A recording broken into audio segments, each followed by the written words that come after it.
Good afternoon, everyone. Thank you for joining today's webinar. We appreciate CBIA for allowing us to present to everyone joining in this afternoon. My name is Scott Spatz. I'm the president of Cooperative Systems. And today we're going to be talking about ransomware and how to protect your business, protect yourselves, protect your staff. And this is an exclusive webinar that we're doing specifically for CBIA members. We're hoping to provide some valuable content for everyone on the webinar today. And we're going to talk a little bit about some state of the industry with ransomware. We're going to talk about some strategies in which you can bring back to your business to have a better operation from an IT perspective and security and ransomware protections. So again, I hope you get some valuable content out of today's webinar. Quickly, we'll go through agenda here. We're going to talk a little bit about what ransomware is in general. We're going to go through some statistics on ransomware and cybersecurity. Then we're going to talk about what's called IT operational maturity level. And my colleague Sean is going to go through the overview of what that is, why it's important, and how we use it in regards to managing and securing networks and systems that we support on behalf of our clients. Next, we'll talk about how cybersecurity and ransomware protection leads to that higher operational maturity level. And then finally, we'll wrap up with the key content for today, which is the top 10 critical strategies for protecting your business.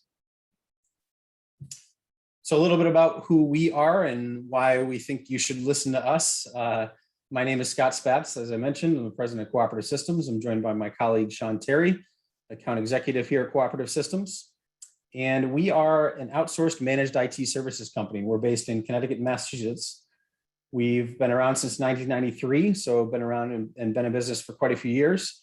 And our goal is generally just to help businesses achieve their goals by using some of the best technology out there and managing and securing that on their behalf. We specialize in working with businesses in the New England area, including industries such as automotive retailers, manufacturers, insurance offices, healthcare practices, and finance firms. So those are some of the industries in which we operate. All right, let's get into the content. So what is ransomware? Basically, ransomware is a type of malware that's designed to encrypt files on your network and your systems, which renders them unusable until you either recover from it or pay the ransom, which unfortunately that happens quite often. And what is ransomware and who's kind of behind it? Really, the bad guys here are called bad actors. When they strike, they demand ransom in exchange for a decryption key and to regain access to your files and your data. And generally, if the ransom isn't paid, they'll threaten to take your data and do malicious things with it, either sell it on the dark web, expose it, and give you bad publicity for exposing data that you have that may be customer and personally identifiable information that you may be maintaining on behalf of your customers. So it's not a good situation when and if this were to happen to your organization. Talk a little bit about some statistics here. Cybersecurity and ransomware attacks rose by 62% between 2019 and 2020. And they've gone even higher as of going into 2021 here now. Now that we're 9 months into 2021, the number's even higher. And the COVID pandemic certainly has not treated this statistic well. It's gotten worse and worse. 6 trillion, the global cybersecurity costs are expected to reach that dollar amount in 2021. Next is ransomware incidents rose 158% according to SonicWall's 2021 cybersecurity report.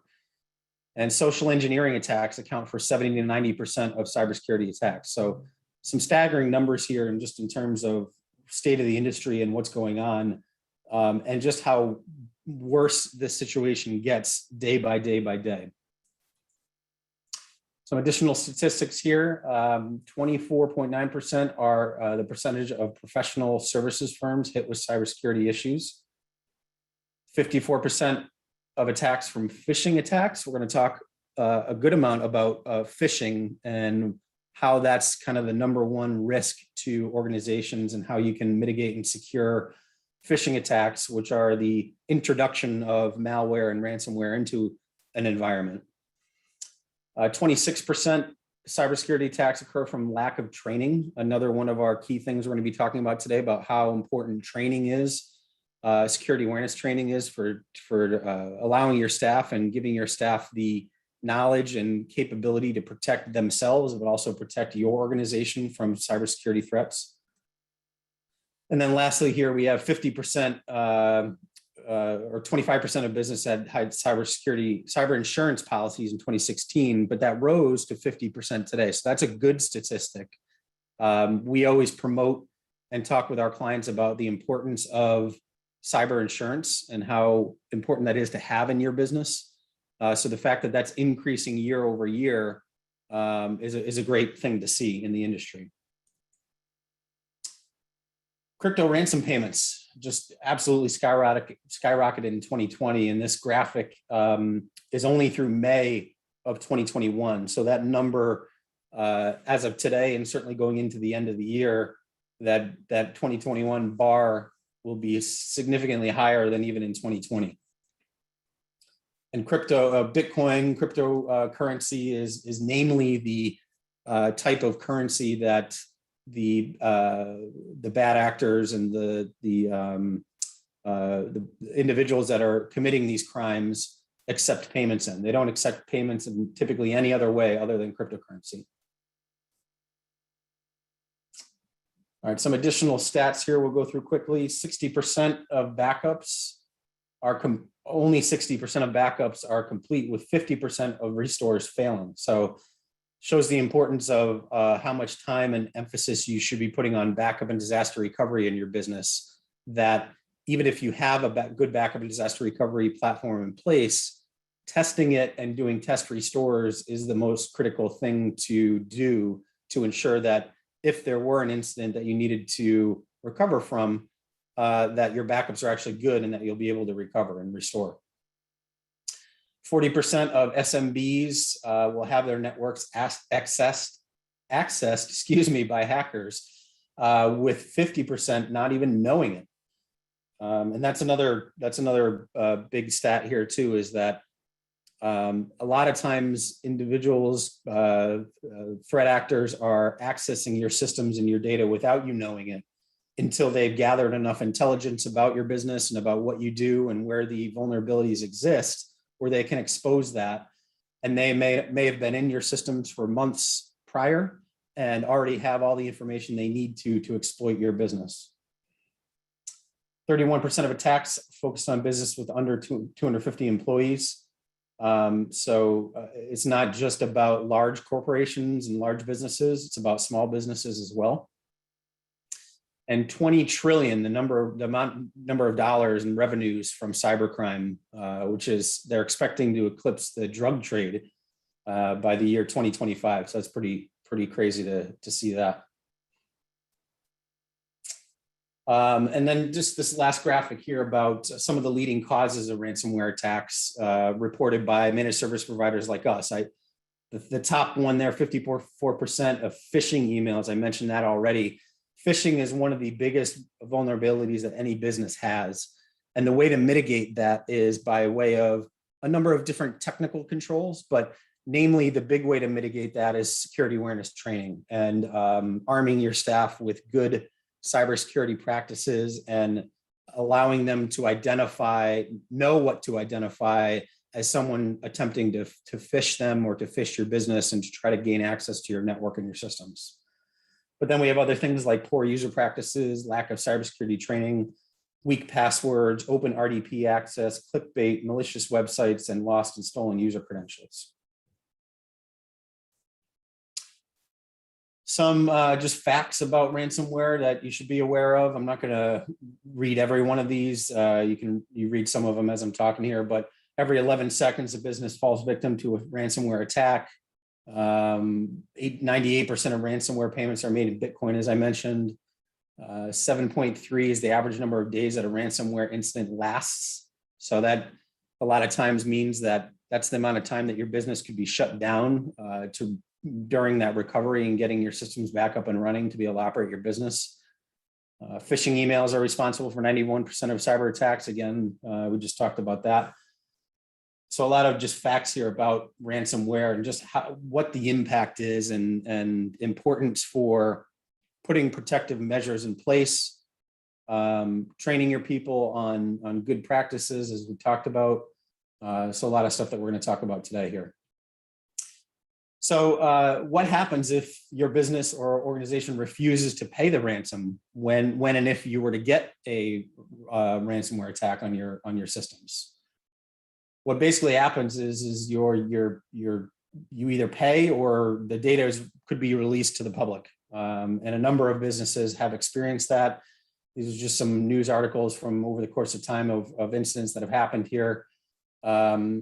Continue to be threatened if you don't pay, on what they're going to do with your data, how they're going to expose your data, while the time that your systems could be down and inaccessible because they're fully encrypted and you're not able to use your systems until that decryption happens by way of you paying, or you are able to recover and restore from your backup system that you have in place. And how does ransomware generally affect your business? Namely, attacks cause temporary and or permanent loss of your data. We've talked a lot about your actual data so far today. But also it shuts down your business and shuts down your operations. You can't operate, you can't service your clients, you can't produce product that you manufacture, you can't take payments from customers, you can't do anything that you normally do to transact on a daily basis because your systems are shut down. And all these things result in financial loss, including loss of profitability, and also customer reputation impact. And what does that mean to your customers' viewpoint of your business and them having confidence in you as a supplier of product or a service provider to them? So there's a big impact and cascading impact of your reputation. How ransomware affects your business. Attacks equal financial loss associated with remediation efforts. Damage is done to your reputation because your customers will always find out one way or another. They will find out when and if this were to happen to your business. And as we said, attacks mean lost revenue from downtime. You have your humongous recovery costs if you have to do a recovery. So that's something to think about when you're evaluating some of the costs of the protective measures that we're going to talk about today, and the operational expense that you'll have to protect your business. You got to compare that to what if you were to get a ransomware attack, what's the financial impact there? It's very similar to just having insurance. Yeah, you have to pay your annual premiums every year, and you don't like paying for something that you may not use, but when you do need to use it, and you have those protective measures in place, it's very valuable to your business. Attacks also impact employee confidence in your IT strategy. So not just your customer's perception of your business, it's your employees' perception of your business and how you're protecting their livelihoods. All right, I'm going to turn it over to my colleague, Sean. We're going to talk a little bit about how cybersecurity and ransomware protection leads to a higher operational maturity level. Thanks, Scott. So as Scott mentioned, my name is Sean Terry. I am the account executive here with Cooperative Systems. So in this section, we're going to cover something known as operational maturity level, what it is, where it came from, why we're such big proponents of it here, and then most importantly, how cybersecurity and ransomware protections can really increase that score, and why that's a desirable thing. So here at Cooperative Systems, so what is operational maturity level? So here at Cooperative Systems, we take a very strategic approach to our clients' use of technology. So we use a framework and a methodology called IT operational maturity level. And what this framework allows our team to work with our clients to perform a baseline evaluation of how they use technology within their business, determine which areas may be at risk, so that when we can then come up with an appropriate plan to address those areas. We then use this framework as a continual initiative, really to improve our clients' IT operational maturity level or OML score throughout our working relationship. So a little bit about what OML is. So as we've both mentioned, it's a methodology or a framework that was developed by an organization called Service Leadership. It's an advisory firm that provides guidance and strategic advisement services to managed IT services companies like us. We've been a member of theirs for a few years, 6, 7, 8 years. And the OML methodology evaluates all areas of our company, from how we deliver service, tool sets we use, financial metrics and benchmarks, and ways to provide the best possible suite of services to our clients, all while being a profitable and scalable business ourselves. So most of the evaluation criteria and benchmarks that are used have the goal of getting you to be best in class, which allows your business to provide an excellent level of service to your clients, employ high quality and happy team members, and ultimately turn healthy gross margins and bottom line profitability, which is what we're all after. So we all know that technology is not always working to a company's advantage. I mean, it can be a stopgap or a downright liability at times when it's not properly designed or managed. So continual focus and improvement of your operational maturity level is a proven process that transforms businesses both operationally and financially. So this benchmarking tool is used to offer insights and analysis of a company's operational maturity and then determine the areas for improvement. From there, those companies can follow through on changes to ensure that they're maximizing their potential, sustainable growth, financial strength, and overall value. We can personally attest to the results, as it has significantly changed how we do business here at Cooperative Systems, the value in which we deliver to our clients, and having an outstanding group of individuals that make up the team is really first and foremost. And as I mentioned just a few minutes ago, we do focus on the IT portion of the operational maturity level framework. And from the very beginning, when we perform that initial assessment of a prospective client, and then continually throughout the working relationship. So we find out where they've been, where they are today, where they're going, so we can make the proper recommendations for the use of technology within that business. And really, this has transformed our service delivery model and allows us to provide the best-in-class service to our clients while providing strategic value to their organizations as well. So if we can go to the next slide here. Thank you. There we go. So what is OML and why is OML important for all businesses? So every business has what are called critical goals. And with respect to the operational maturity level framework, we're referring specifically to the things that we can and will achieve and improve through that OML framework. So the first one here, things like the availability of tools and resources for your staff. So we always want to make sure that our staff is equipped with the most appropriate and necessary tools to accomplish the task at hand, whatever that may be. We go to the next bullet here, faster implementation of new concepts or products. So really using technology to introduce those new products and concepts. Faster delivery of products to customers. So looking at your supply or your production methodologies and how quickly can you get your products or services out to your customers. If you look at this one a bit closer, especially since the onset of the pandemic, for whatever reason, the general expectations surrounding timely and expedited service delivery have increased significantly, and that trend is only going to continue. More intimate and detailed interactions with customers, fuller utilization of capital and human resources. So as we know, the single most expensive component to our businesses are the people. So this really highlights the importance of keeping them running efficiently by giving them the proper tools they need in order to be efficient and, of course, provide great level of service to your clients. Let's see, the next one here, streamlining of operations to focus on essential business needs, elimination of unnecessary, redundant, or wasteful activities. Again, continuing with that overall theme of efficiency. Analyzing data for marketing decisions. So it's really all of these things put together that we look at as critical goals for OML in general. But again, today we're focused on the IT component. So why is OML important for all businesses? We're going to run through some specific IT concerns here that are addressed and ultimately eliminated through the proper and consistent utilization and application of the OML framework. And that consistent piece is one of the most important elements of this framework.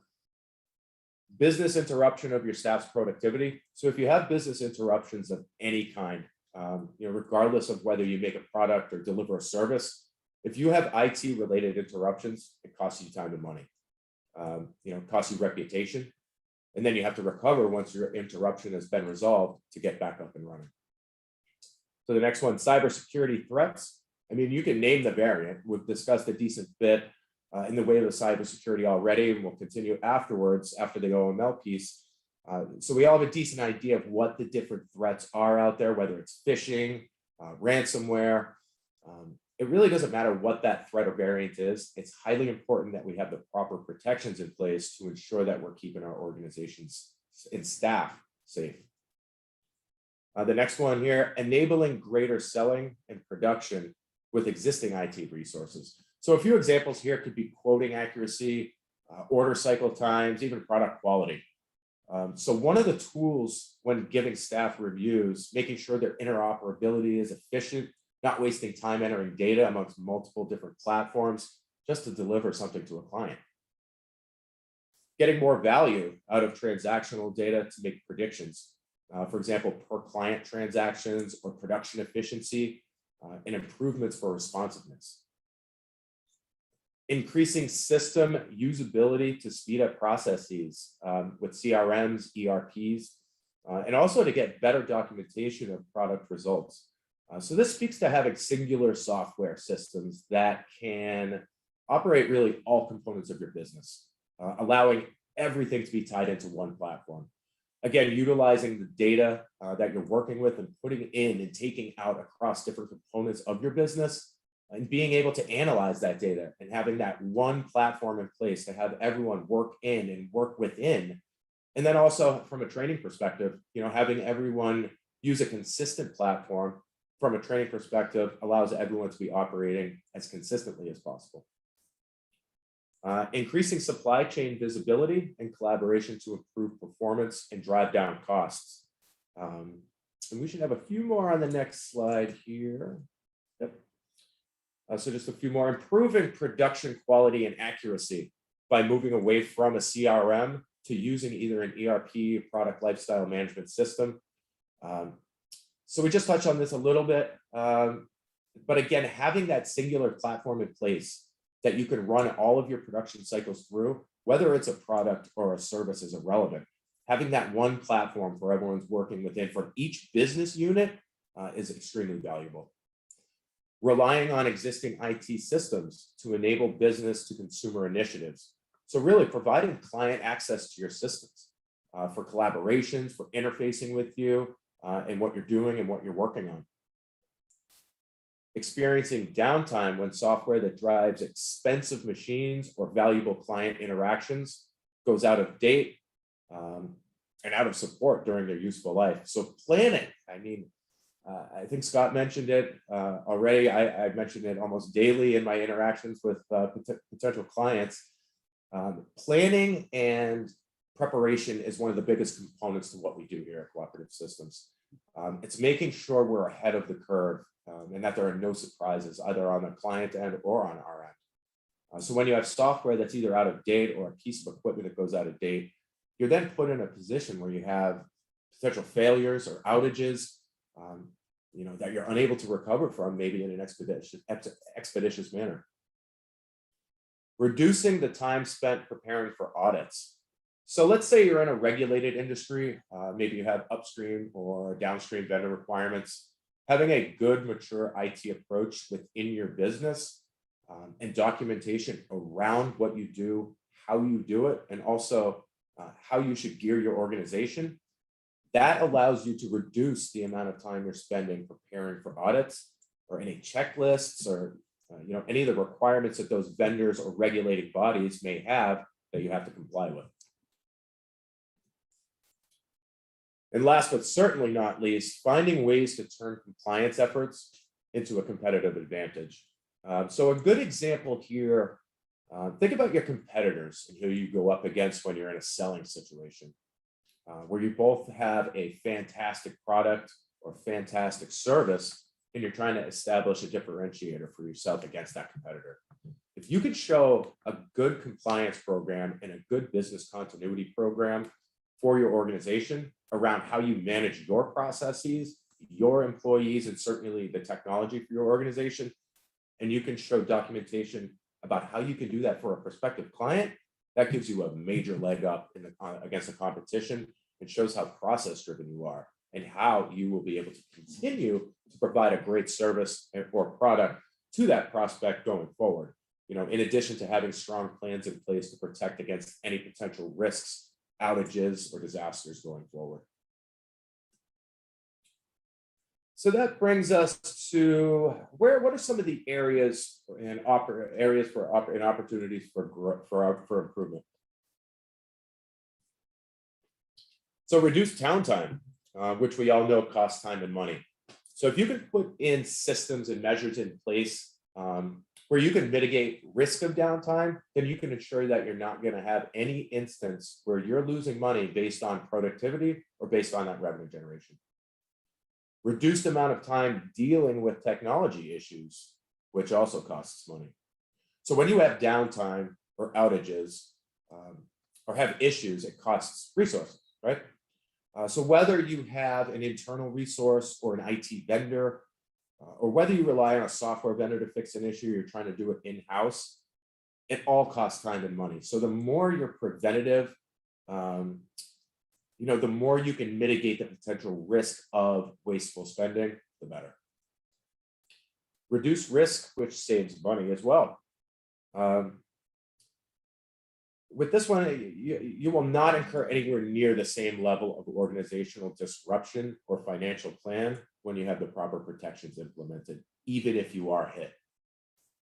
Increased efficiency, which makes more money. So if you can ensure your systems are running well, they're running quickly, you don't have downtime, that your employees have the technology that runs well, runs efficiently, you're giving them the tools to be efficient, and you're giving them the opportunity to be as effective as possible in their role, which ultimately allows your business to run better and be more productive. And then as a result, really, of any of these items is increased revenue production. So if you can avoid having downtime, if you can make your systems run well and efficient and quickly, you're giving your employees the tools that they need to succeed. The result's going to be increased revenue productivity and production across the board. So this next slide here, operational efficiency and effectiveness levels. So there are 5 functional areas on which a company is evaluated that tells us where they are in regard to their operational maturity. And what you see right here are the levels themselves. So each is relative to the next, but the difference looks very different between, say, OML level 1 and OML level 2, as opposed to the discrepancies between OML level 4 and OML level 5, as you probably expect. So let's take a second here and just run through each one at a high level. At OML level 1, so beginners have low financial performance. Their quality is just inconsistent. They don't know what they don't know. These companies aren't even tapping into the potential of their business. They're super focused on the day-to-day. They aren't thinking growth or innovation. And even big companies and established companies can be in OML level 1. It doesn't tell us how long you've been around, how long you've been in business. It tells us where they are with the business management style and approach. It doesn't mean that this company won't exist going forward either. They're just not going to have, they're not going to find a way to serve their clients or themselves in a sustainable and a consistent way that, will yield fruits of growth and strength. You then get into OML level 2. So OML level 2 companies are still operating at low performance levels and aren't consistent with respect to operational quality, but they are starting to get the basics. They're probably not acutely hurting financially as far as profit and loss is concerned. But that said, they don't have a lot of planning happening or controls in place and they're not aligning their incentives or compensation well with their direction or lack thereof, which is mostly the case with OML level 2. They don't have a strategy that is uniform, so it is likely causing recurring problems to erupt or processes to implode. OML level 3 is scaling. This is where we start to see some performance and quality of service. Controls are somewhat in place, but could use some serious tweaking if you look closer. There are budgeting and tracking mechanisms and incentive plans that are tied to those, but overall, there is still a lot of room for improvement with OML level 3 and to build upon. When you get into OML level 4 and OML level 5, that's when you get into the optimizing, the innovating. So companies at this level have really solidified their tracking, their analysis, their controls. Their scopes are identified in implementation, and it's really starting to take off. And then innovating, these companies, this is peak financial performance, maximized value, the highest quality and efficiency with regard to services and solutions in place, and really have become both industry and thought leaders in their respective space. So that brings us over to OML functional traits. So with OML framework, there are the 5 core functional areas measured within the index. The results of each index are really what make up the overarching OML for a business at the time of the evaluation. So quickly, financial tools and analysis, day-to-day operations, pricing methodology, budgeting, planning. And then you have service, delivery practices, customer and internal satisfaction, engineering accountability, tracking service requests. You get into strategy, which really focuses on value creation goals and objectives, and also the methods we use to achieve them. And then compensation and sales. Compensation focused on driving behaviors for achievement. I think behaviors is the key word. Whether it's through a combination of incentive compensation, traditional compensation, and applying to all employees, not just the sales group. Also, attracting and retaining the right people for your company cannot be overstated. Sales, targeted focus, appropriate methods and activities to achieve said targets, targeting the right prospects, using the most efficient processes and individuals to maximize that outreach and ultimately opportunities and close deals. And then that brings us over to the OML IT focus categories. So these are the main categories that the OML question set pull from. So one being operational scalability of your IT assets, the second being governance and controls of those IT assets, and then third, strategic alignment and business value. So again, having a good strategy and plan in place around where you're going, what you want to be accomplishing, how does technology play into that, and what are the different investments you're going to need to make from a technology perspective to achieve that goal and those expectations that you have. So those are really the three main categories that the IT portion of the OML level works on. And then finally here, just to wrap up this section, now that we have a good idea what OML is and why to employ it. So the first one here, operational maturity is a methodology to determine your IT scalability that's relative to the size, age, and operation level of your business. Number two, operation maturity level is a process we use to measure business and improve their performance. Again, it has nothing to do with how long they've been in business, all about the management strategy. There are 5 levels of operational maturity level that score your business to show whether you're ready to grow and scale, leveraging today's best IT strategies and tactics. Number 4, operational maturity level impacts financial performance because the data tells us that companies with higher operational maturity consistently deliver better EBITDA. And then finally, your OML determines how safe, secure, and profitable your business will be through your IT process. And that is the direct connection to the overall message today with ransomware and how OML fits in. If anyone has any questions on any of this, I'd love to connect with you afterwards. And with that, I'll turn it back to Scott. All right. Thanks, Sean.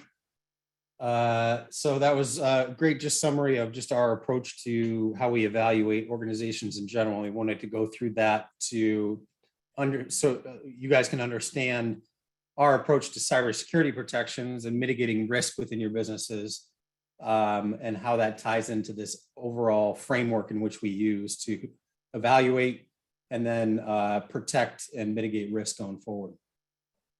All right, top 10 critical strategies for protecting your business. All right, first one is secure cloud. Any business that's doing running any of their workloads or any of their IT in the cloud, you must do it with a provider that utilizes secure cloud infrastructure. Private data center is preferred. There's a lot of different cloud providers out there, and evaluating them and understanding their redundancies, their policies and procedures, and how they're going to protect your data, how they're going to recover if there was something that happened in the event of a failure within their environment or within a security breach within their environment. So vetting any cloud services for security is important. Second, VPN, virtual private network, is a key item here, especially for remote workers. So with the pandemic and everybody shifting to remote work, there was a lot of vulnerabilities that existed because people just needed to do what they needed to do to allow their staff to get into their systems remotely. And a lot of those times they were done insecurely and with risks and vulnerabilities existing on how they were connecting remotely to the system. So securing with virtual private network is the beginning piece for any remote workforce. Number three, having firewalls with services called intrusion detection and intrusion prevention services to monitor traffic that's traversing your network. So having a firewall is great, but also allowing your systems and your people to get data from those firewalls and what's going on, and your IT team to evaluate whether there's any malicious looking traffic coming and going from your firewall. Number four, email security. Protecting your company email through security solutions are important because of all the information that's sent over email. So having your email scanned inbound and outbound by a cloud email security platform is important. Also securing that and allowing your staff to be able to send encrypted messages to your customers and vendors that you may work with that you're sending and receiving sensitive data, so having email encryption in place. And then also email archiving. So having an archive of all your email communications for you to go back to when and if there was a need to view information that was previously sent via email.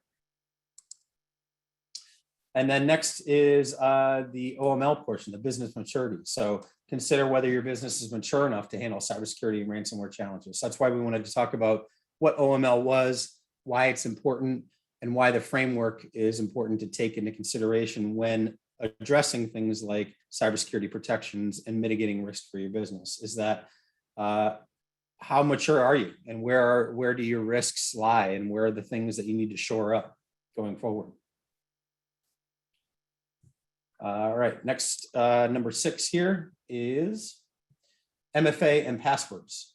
So you must execute things like a strong password protection policy along with multi-factor authentication. You probably all have maybe heard about multi-factor authentication. Maybe some of you are using it. Maybe some of you are using it for a couple things within your business environment. You may be using it for personally on your banking and other financial systems that you access. Our approach is that we recommend multi-factor authentication for everything and anything that you access on your systems. So certainly from any remote nature, whether it's a cloud-based system, whether it's a remote desktop or Citrix environment, whether it's your email system, anything that you can protect with multi-factor authentication, you should be doing so. And then passwords, having a strong password policy in place, password rotation policy where your passwords expire after 60 or 90 days, making sure you're requiring complex passwords. Those are all good practices from a cybersecurity protection perspective. Number 7, monitoring. Your business must protect and monitor your network with a cohesive monitoring solution along with next-gen security products.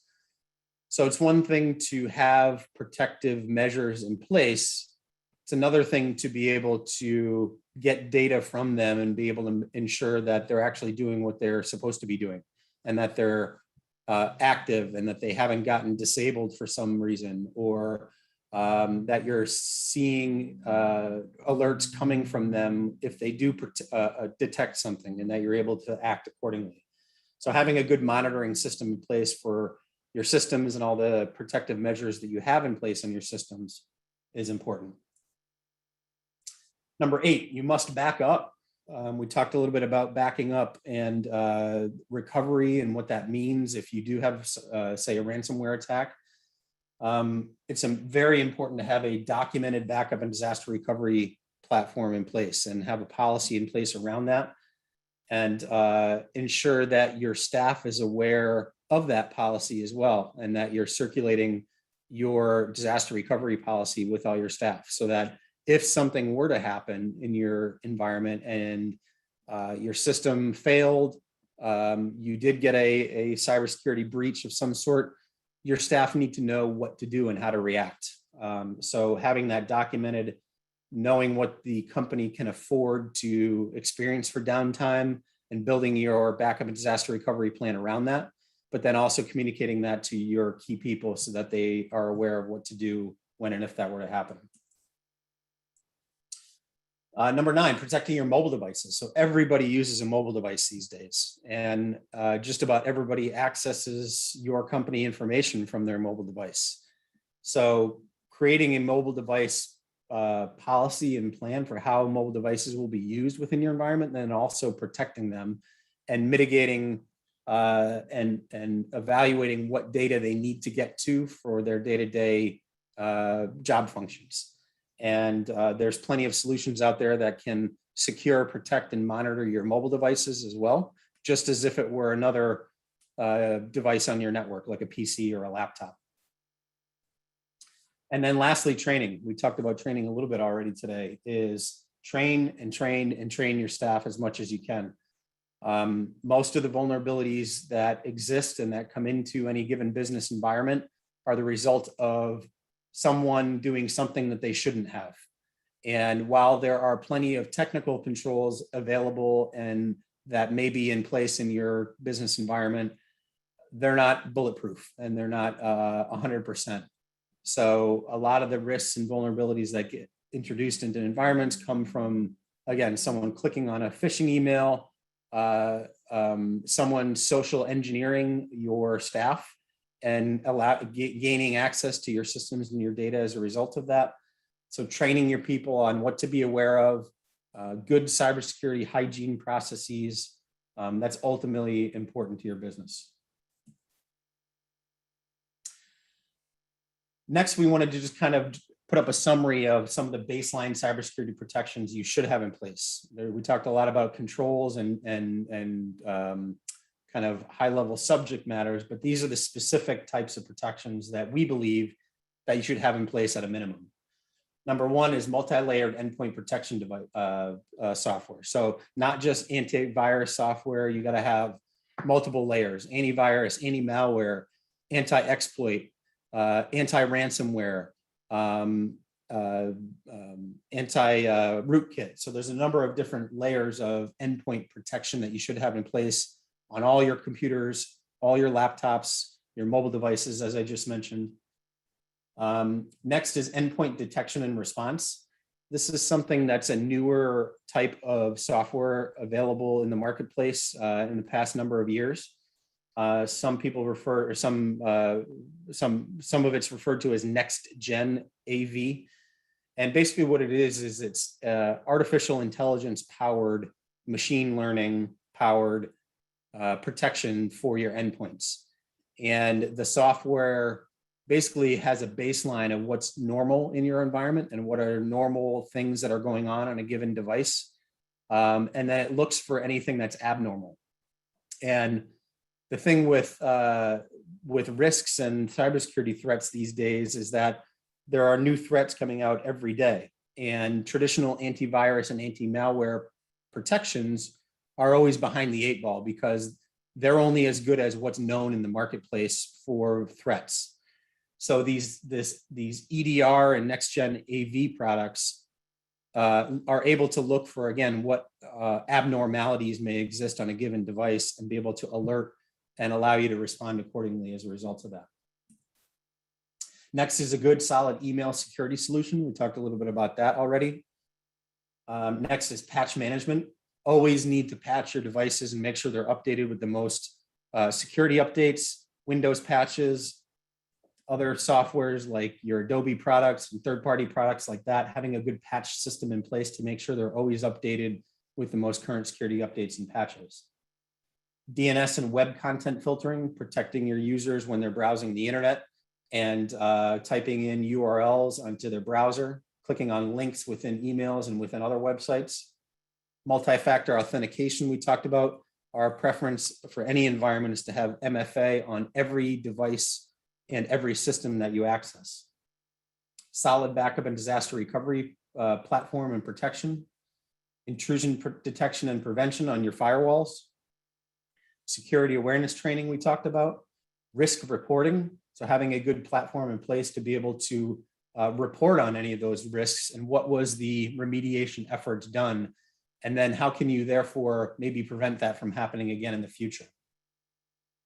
Security information and event management solutions, also called SIM solutions. These are continuous monitoring that of your core and key devices like your firewalls and your servers, that those alerts will then go to a security operations center to identify any potential vulnerabilities and threats within your environment based on network activity, connections from certain IP addresses out on the internet, where traffic is coming from and being sent to.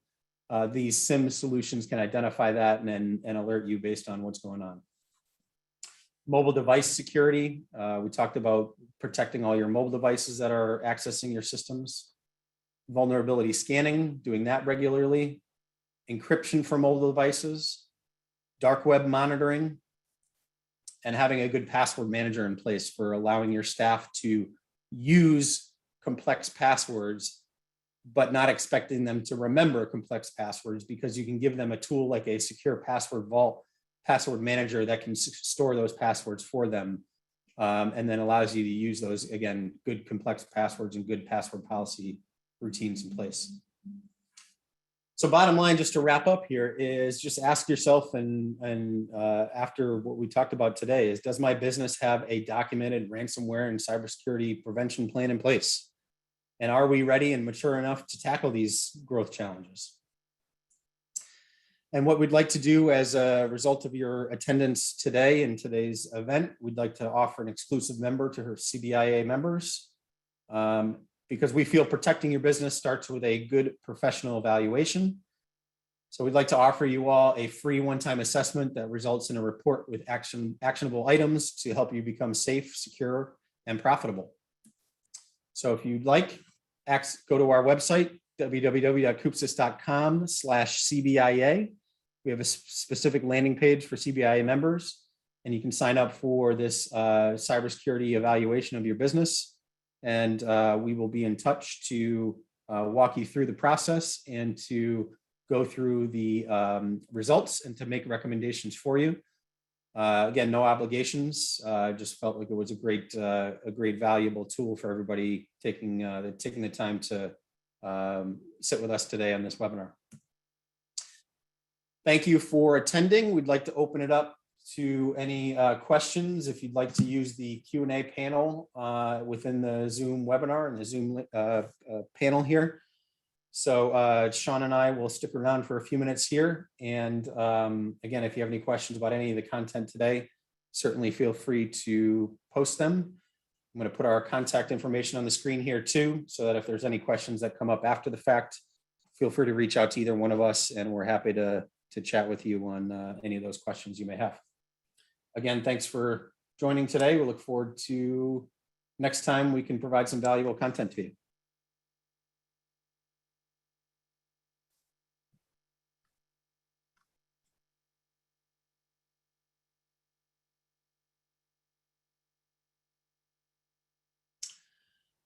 All right, so we have a question here about what SIM solution do you support, and what would an annual cost for a solution such as this given a typical office with 35 plus or minus users? So we use a SIM product. It's through our management tool and proprietary management system that we use, that we operate our business on. It's not an off-the-shelf SIM solution because it's tied into our monitoring and maintenance platform. But it is tied in with the SentinelOne platform. But again, it's this solution that we use specifically for our clients has other tie-ins and other features that tie in with our monitoring systems. Cost, depending on how you roll it out, we typically recommend at a minimum to have it on your firewalls and your core servers at a minimum. You can also have it installed on your endpoint devices as well. Typically for servers and firewalls, it's about $100 to $200 per month, depending on the level of filtering that you're doing and monitoring that you're doing. So it's $100 to $200 per server, per firewall. And then the price is less on the endpoints. I believe it's about $50 a month per endpoint. But we typically will stress more to have the multi-layered endpoint protection softwares on your endpoints and your user devices, as well as the next-gen /EDR platforms on those endpoint devices.